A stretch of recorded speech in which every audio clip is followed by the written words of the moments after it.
All right. Mic check, mic check. All right, I think we're live. How you guys doing? Welcome back to the Bible Breakdown. I know it's been a while, but we're back now. We're going live. Let's do it. The goal is to get some comments in and have people ask questions about, text, things we're discussing and all that. We're going to be bringing on some guests that are going to be, they're going to be bringing some high quality content. I'm very excited about what's next for the Bible Breakdown. And so right now we're going to get into Galatians chapter 6. All right. Now I know this is a verse that you've heard before, and that's okay. That's okay. I just want to kind of bring some practicality to it. All right. Let's read it. All right. So we're in Galatians. So this is Paul, right? He's talking to the Galatians. We're in chapter 6. This is where we're talking about bearing one another's burdens. He's encouraging people, but he's also, giving some instructions as well.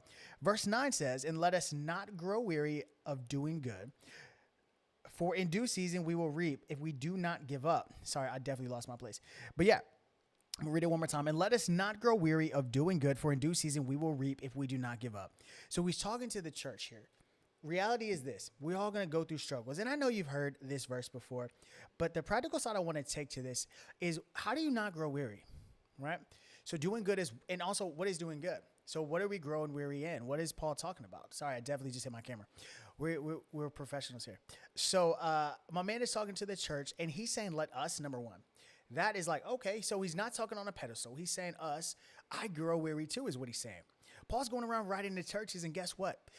There were times when he left a church, and wrote a letter, and then they got some other doctrine from somebody else who was, who was intelligent, and they're letting them speak in the pulpit, and now they're changing the doctrine of the whole church. Paul's writing letters back to back. He's growing weary, and people not listening. He's growing weary because he's getting persecuted. There's a lot of reasons my boy was weary. Maybe you feel like that today. Maybe you're like, you know what? I'm tired. I've been praying for this. It ain't been happening. I've been waiting for the next step. I've been waiting for the next elevation. I'm waiting for my season of breakthrough. Whatever season you're in, let me just encourage you. Find community.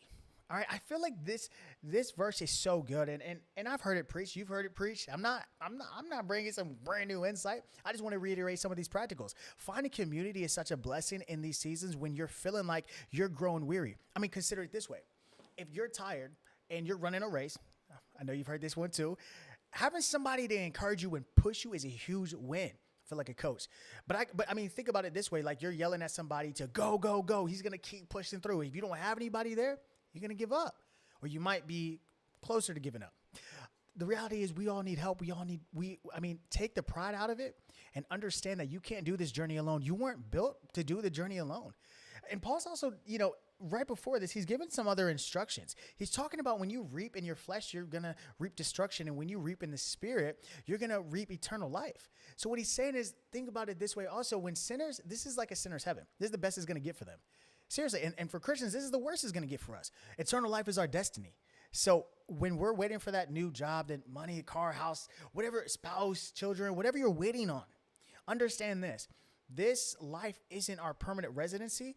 So understand that those things are important to you, and they should be important, but kind of maybe take it down a notch in your mind when you're thinking about, God is setting me up for eternity. I'm here for a purpose and on purpose. And so, God, what is my purpose right now? I know what I want. I know I'm waiting for this, and I've been praying for this. But listen, God, what do you want from me? So finding that community, people will find some people that will encourage you in that. Find some Bible-believing, real-life people that won't just throw verses at you, but will listen to you. I mean, sometimes you just need somebody to say, you know what? That sucks. And that's okay. We need that as believers. We need encouragement, but we also need a listening ear sometimes. I mean, it's kind of like if I'm like talking to my wife and, she's telling me, listen, this is what's going on. And I'm just like trying to give, my personality is like, listen, I'm like, yo, here's 6 ways to like fix the issue. She's like, nah, like, I just want you to listen sometimes. And I'm like, I have to rewire my brain. I just got to be like, all right, yes, ma'am. Like, let me just listen.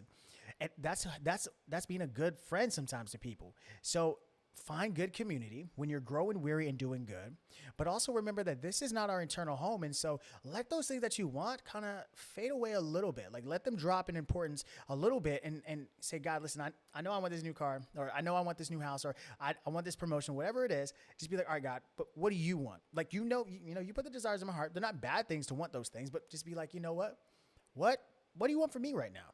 All right. I don't want to belabor the point. All right. I think we all got it, but I just want to encourage you to find some community. So when you grow weary, you have somebody to lean on, somebody that will push you, somebody that will pray for you, somebody that will listen to you. We all need that. Don't let that pride get in the way. We all need help. That's reality. It's nobody perfect. My boy Paul is saying, let us not grow weary in doing good. He's saying when you're working for the kingdom, Satan don't like that. He's over here like, listen, my man is making moves.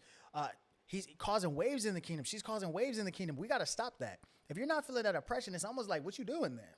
I mean, no judgment. I'm just saying, like, if you're being a copacetic Christian, I had to say the word. But if you're being copacetic, you just kind of going along, moseying along. The devil's like, nah, keep doing that. Like, that's cool. Like, you ain't causing me no struggles right now. But it's the people that are making waves and stuff. He's like, listen, I need to send some doubt that way. I need to send some anxiety over there. Like, that's when you know you're making waves. And that's when you're like, all right, God, strengthen me. Call out to your community. But, I mean, this has been a great Bible breakdown, man. Mouth is dry. Hold on. Listen, guys, I love you. I'm really excited about doing some of these lives and things like that. I'm going to be real with you. The editing process, I just got super lazy on. And so I think this is going to be a cool format so we can get some consistent work out here. But also, I'm really excited about these guests. We're going to have some awesome guests bringing some high quality biblical content, some great perspectives. So make sure you guys stay tuned, and we will be back really soon with the Bible breakdown. I'm going to figure out how to end this live stream. So let's get it. I'll see you guys next week.